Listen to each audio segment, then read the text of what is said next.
ایک وقت تھا 1956 میں جب ہمارے پرائم منسٹر چودھری محمد علی تھے۔ چائنیز پریمیئر پاکستان آئے اور پاکستان میں $1 ملین کی گرانٹ چائنا کو دی۔ پھر 1985 میں ایمریٹس ایئر لائن کو بنانے میں پاکستان نے 2 جہاز اور پوری کرو کی ٹریننگ پاکستان ایئر لائنز نے دی۔ اسی طرح 2016 تک G D P per capita India سے ہمارا زیادہ تھا۔ ایسا کیا ہوا کہ ہم بہت پیچھے رہ گئے؟ آئی ایس پی آر نے اسٹوری آف پاکستان کے نام سے ایک ڈاکیومنٹری بنائی جس کا لنک آپ کو ڈسکرپشن میں دے دیا ہے۔ انہوں نے اسٹوری سنائی 1947 تک کی۔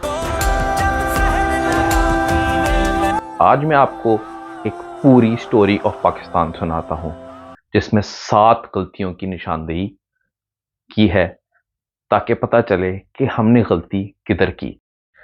غلطی نمبر 1، سب سے پہلا کام جو کسی ملک کے بننے کے بعد ہوتا ہے اس کے آئین بنانے کا ہوتا ہے اور اپنے نمائندوں کا انتخاب کرنے کا ہوتا ہے۔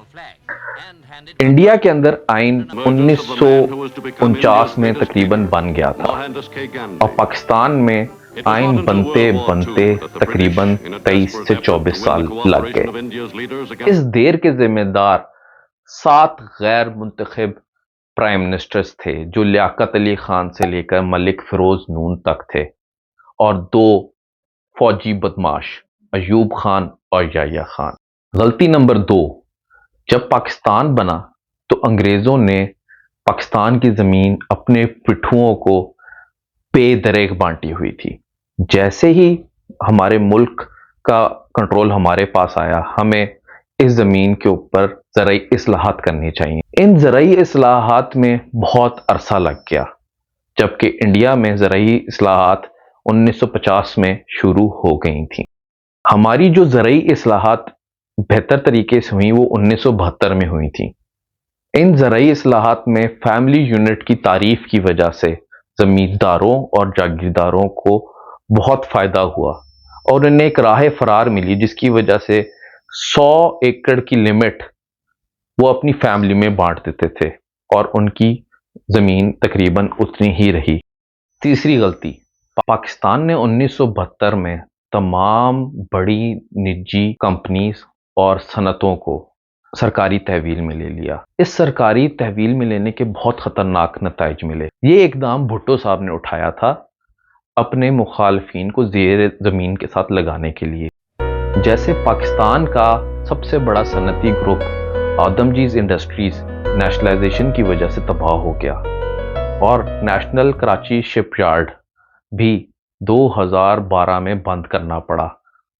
ونیکا ٹیکسٹائل مل جو اس وقت کی سب سے بڑی پاکستان کی ٹیکسٹائل مل تھی، حکومت کی طرف سے قبضے میں لے لی گئی اور اس کو چلانے کی کوشش کی گئی، جو نہ چل سکی، جو حکومت کا کام بھی نہیں ہے، اور بہرحال 2003 میں یہ بھی بند ہو گئی۔ اس طرح کی بے شمار ایگزامپلز ہیں۔ 300 سے 400 کمپنیوں کے قریب بند کی گئیں اور ان میں سے 95% کمپنیاں آج بھی بند ہیں۔ دنیا بھر میں پاسنگ مارکس جو ہوتے ہیں 50 سے 60% کے درمیان ہوتے ہیں۔ ہماری چوتھی غلطی یہ تھی کہ ہم نے پاسنگ مارکس وہی مقرر کیے جو انگریز نے مقرر کیے تھے۔ انگریز کے انگلینڈ میں پاسنگ مارکس 65% ہوتے تھے۔ جب ان کی حکومت انڈیا میں آئی تو انہوں نے، کیونکہ وہ ہمیں آدھے دماغ کا سمجھتے تھے، یہاں پاسنگ مارکس 32.5% مقرر کیے اور ہم نے بھی اس پہ زیادہ سوچ و تکرار نہیں کی اور پاکستان میں وہی امپلیمنٹ کیا جو گورے چھوڑ کے گئے تھے۔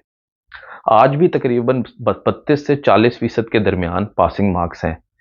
اس عمل کی وجہ سے ایک کم عقل کی نسل تیار ہوئی اور سونے پہ سہاگا یہ ہوا کہ کوٹا سسٹم نافذ کر دیا گیا، جس کی وجہ سے ایک غیر معیاری قسم کی بیوروکریسی حکومت میں نوکری پر آئی اور انہوں نے سرکار چلائی، جس کی وجہ سے سرکار کے تمام معاملات اچھے طریقے سے نہ چل سکے۔ ہماری 5ویں غلطی تھی، انڈیا سے دشمنی ہمیں بہت مہنگی پڑی۔ یہ ہماری 6ٹھی غلطی تھی۔ ہمارا بجٹ ہر سال خسارے میں گیا یہ غلطی انڈیا نے بھی کی، لیکن اسے بہت زیادہ نقصان ہوا. لیکن کچھ ممالک جیسے ایمریٹس نے یہ غلطی نہیں کی اور ملک کی ترقی میں دفاعی بجٹ کم رکھا گیا، بلکہ بہت محدود ہوا، جس کی وجہ سے انہوں نے بہت تیزی سے ترقی کی. اب آپ لوگ کہیں گے کہ ان کے پاس تو تیل تھا، لیکن تیل تو ایران اور عراق کے پاس بھی تھا، لیکن انہوں نے آپسی دشمنی میں لڑائیاں کی اور پیسے کا ضیاع کیا، جس کی وجہ سے ان کی قومیں بھی تنزلی کا شکار رہیں. ہماری چھٹی غلطی پانی کی غیر منصفانہ تقسیم ہے.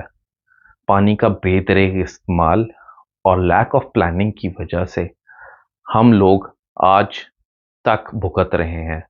اس کے اثرات شہروں سے لے کر گاؤں اور زراعت ہر چیز پہ پڑتے ہیں. آخری غلطی یہ ہے کہ ہماری حکومت نے پچھلے 20 سال میں 35 سے 40 کھرب کی سبسڈی دی، یعنی عوام کو پیٹرول، گیس اور آٹے کی مد میں کم قیمتیں دی گئیں. اگر یہی پیسے کا کوئی انفراسٹرکچر میں یہ پیسہ لگایا ہوتا تو آج ملک کی کایا پلٹ چکی ہوتی. اس سبسڈی کا عوام کو بھی کوئی فائدہ نہیں ہوا اور پاکستان میں بھی یہ کہیں نظر نہ آیا. یہ ایسے ہی ہے کہ اگر 1 کروڑ روپیہ دے کر آپ کوئی بلڈنگ بنا لیں تو وہ سب کو نظر آئے گی، لیکن 1 کروڑ روپیہ دے کے آپ 1 کروڑ لوگوں کو 1 روپیہ دے دیں تو وہ کسی کو بھی اس کا فائدہ نہیں ہوگا. اس طرح اس سبسڈی کی وجہ سے ملک پاکستان کو بہت نقصان ہوا.